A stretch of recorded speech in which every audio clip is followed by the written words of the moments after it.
محبت ہی تو زندگی ہے، محبت ہی عبادت ہے، محبت ہی دنیا ہے، محبت ہی سنسار ہے۔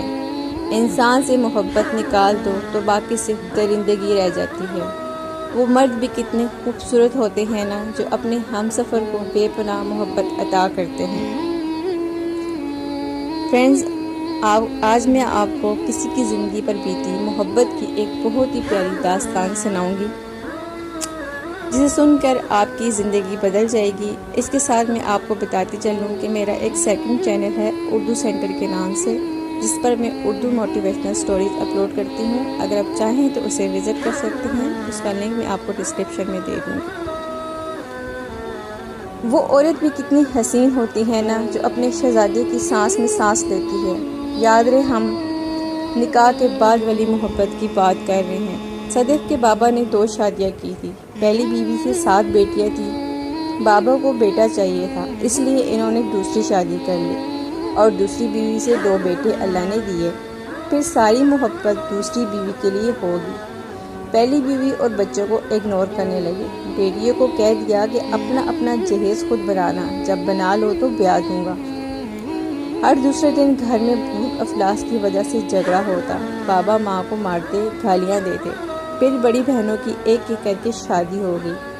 صدف بہت احساس تھی، وہ چھوٹی چھوٹی بات پر رونے لگتی۔ کوئی سخت الفاظ کہہ دے تو آنسو پلکوں کو بھگو دیتے۔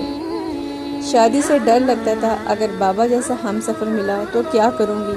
بہت سمجھدار تھی لیکن معصوم تھی۔ کافی رشتے آئے لیکن انکار کرتی رہی۔ پھر یوں ہوا، انکار کے باوجود اس کی شادی حارث سے ہو گئی۔ حارث گندمی رنگ کا بالکل سادہ سا لڑکا، نہ کوئی فیشن نہ ماڈرن۔ شادی ہو گئی۔ صدف ڈر رہی تھی، نہ جانے کیسا انسان ہوگا۔ حارث نے گھڑی کی جانب دیکھا، 12 بج گئے۔ عشق اور مغرب کی نماز قضا ہو گئی۔ حارث نے وضو کیا، نماز ادا کرنے لگا۔ صدف دیکھ رہی تھی نماز پڑھتے ہوئے کتنا پیارا لگتا ہے ماشاءاللہ۔ نماز پڑھنے کے بعد پاس آیا، صدف یہ گھر آپ کا ہے، آپ اس گھر کی اور میری ذمہ داری ہے۔ میں نہ تو یہ کہوں گا کہ میری عزت کا خیال رکھنا اور نہ کوئی نصیحت کروں گا۔ میں بس اتنا کہوں گا کہ جس عورت نے گناہ کرنا ہوتا ہے وہ باحجاب با پردہ ہو کر لاکھوں پابندیوں کے باوجود بھی گناہ کر گزرتی ہے، اور جس عورت نے عزت کا پاس رکھنا ہوتا ہے وہ سرے بازار بھی ہو تو وہ خود کو گناہ سے پاک رکھتی ہے۔ عورت کبھی پابندیوں کی غلام نہیں ہوتی۔ میں آپ کو کبھی کوئی دکھ کا آنسو نہیں دوں گا، اور نہ تو میری طرف سے آپ یہ کوئی کسی قسم کی پابندی ہے اور نہ کوئی زبردستی۔ صدف حارث کی باتیں سن کر حیران تھی کہ یہ کیسا مرد ہے جو اتنے نرم لہجے میں بات کر رہا ہے، ورنہ آج کل کے مرد تو وہ چپ ہو گئی۔ خیر، زندگی کے دن گزرنے لگے۔ حارث کو تنخواہ ملی، آدھی تنخواہ امی ابو کو دی اور آدھی لا کر صدف کے ہاتھ پر رکھ دی۔ صدف میری جان، یہ 15,000 روپے ہیں، یہ تمہارے لیے ہیں، جیسے چاہو استعمال کرو۔ صدف پیار سے بولی، حارث میں نے پیسے کیا کرنے ہیں، میرا سارے اخراجات تو آپ پورے کر دیتے ہیں نا۔ حارث مسکرایا، میری جان یہ آپ کا حق ہے۔ صدف کے دل میں محبت بھی اور بھی بڑھنے لگی، حارث کے لیے عزت بڑھنے لگی۔ وہ دونوں بہت اچھی زندگی گزار رہے تھے، لیکن کچھ یوں ہوا۔ حارث کے بھائیوں نے کہا ہم اب الگ رہنا چاہتے ہیں۔ سب بھائی اچھی نوکری کرتے تھے، سب نے اپنا الگ الگ گھر بنا لیا، لیکن حارث بیچارہ مزدور دار تھا۔ وہ پرانے سے ٹوٹے ہوئے گھر میں رہ گیا۔ حارث بہت پریشان تھا، آہستہ سے بولا، امی کی وفات کے بعد بھائی رنگ بدل گئے ہیں۔ وہ جانتی بھی تھی کہ میں مالی طور پر بہت کمزور ہوں، لیکن میری پرواہ نہیں کی۔ صدف پاس بیٹھی، ماتھے پہ بوسہ کیا، حارث آپ خود کو تنہا نہ سمجھے، میری جان صدف آپ کے ساتھ ہے نا۔ ہم آپ کو کیا پرواہ کسی کی، اللہ نے چاہا تو ہم بھی اپنا گھر پکا بنا لیں گے۔ بھلا اداس کیوں ہونا، دیکھیے تو ذرا اپنا چہرہ، کیا حالت بنائی ہوئی ہے۔ چلیے آج میں آپ کی شیو کرتی ہوں۔ وہ دونوں ہنسنے لگے۔ پھر کچن میں گئی، حارث کی پسندیدہ بھنڈی پکائی، اپنے ہاتھ سے کھلانے لگی۔ حارث اداسی میں بولا، صدف مجھے معاف کر دینا، میں آپ کو سب خوشیاں نہیں دے سکتا۔ صدف مسکرائی، میری خوشی تو صرف آپ ہیں، میرے پاس آپ ہیں، مجھے اور کچھ نہیں چاہیے۔ پھر غربت کے دن اور بھی بڑھنے لگے۔ رات کو کھانے کے لیے کچھ نہیں تھا اور دونوں چپ چاپ بیٹھے ہوئے تھے۔ پچھلے 10 دن سے بارش ہو رہی تھی، کوئی دہاڑی بھی نہ لگی تھی۔ صدف ماں بننے والی تھی، صبح سے بھوکی تھی۔ بل کی ادائیگی نہ کرنے پر بجلی بھی بند تھی۔ حارث پاس آیا۔ صدف میرا دل کرتا ہے میں خودکشی کر لوں، خود تنگ آ گیا ہوں اس زندگی سے۔ آپ کو ایک وقت کی روٹی بھی نہیں کھلا سکتا، صبح کا کچھ نہیں کھایا تم نے، تمہاری حالت خراب ہو جائے گی ایسے۔ صدف مسکرائی۔ تو کیا ہوا میری جان، نہیں کھایا تو یوں سمجھ لے روزہ رکھا ہوا ہے۔ وہ بات کرتے ہوئے رونے لگی۔ حارث نے سینے سے لگا لیا۔ I'm sorry میری جان، مجھے معاف کرنا۔ صدف آہستہ سے بولی I love you میرے حارث، پریشان نہ ہو آپ، یہ وقت گزر ہی جائے گا، اللہ کرم کرے گا۔ دوسرے دن حارث دروازے پر کھڑا تھا۔ بھائی کی بیٹی نظر آئی، اسے کہنے لگا بیٹی بات سنو۔ بھتیجی پاس آئی۔ جی چاچو۔ حارث آہستہ سے بولا تم نے کیا پکایا ہے آج؟ بھتیجی بولی چاچو آج ہم نے بریانی پکائی ہے۔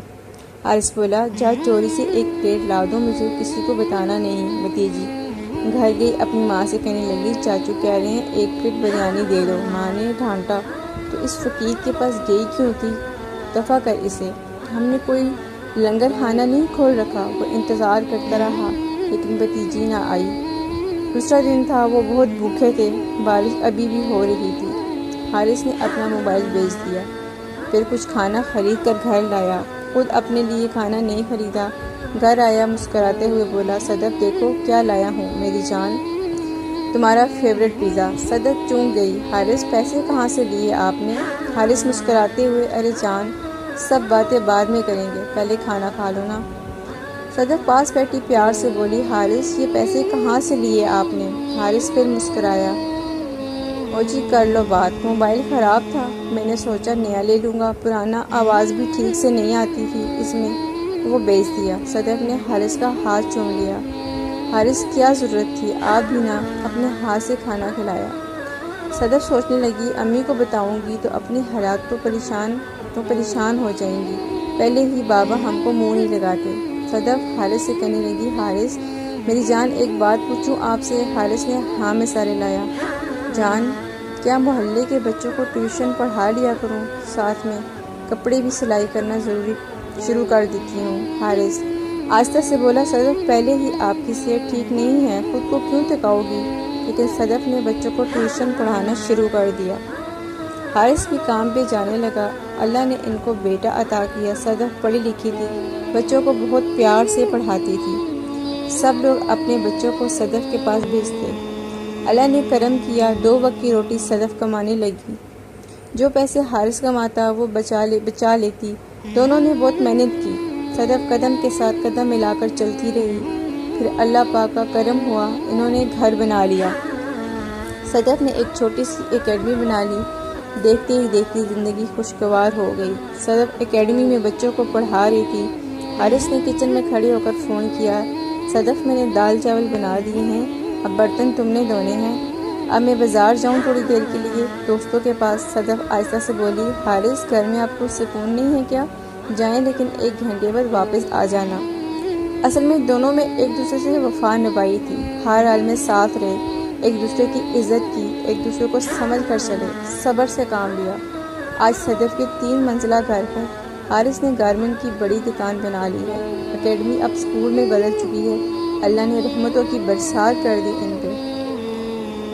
ہر مرد عورت سے مخاطب ہیں ہم کہ خدارا ایک دوسرے کی عزت کرنا سیکھو، صبر کرنا سیکھو۔ آج کل مرد تو خود کو حکمران سمجھتا ہے، جیسے بیوی نہیں کوئی غلام لے آ کر لایا ہو۔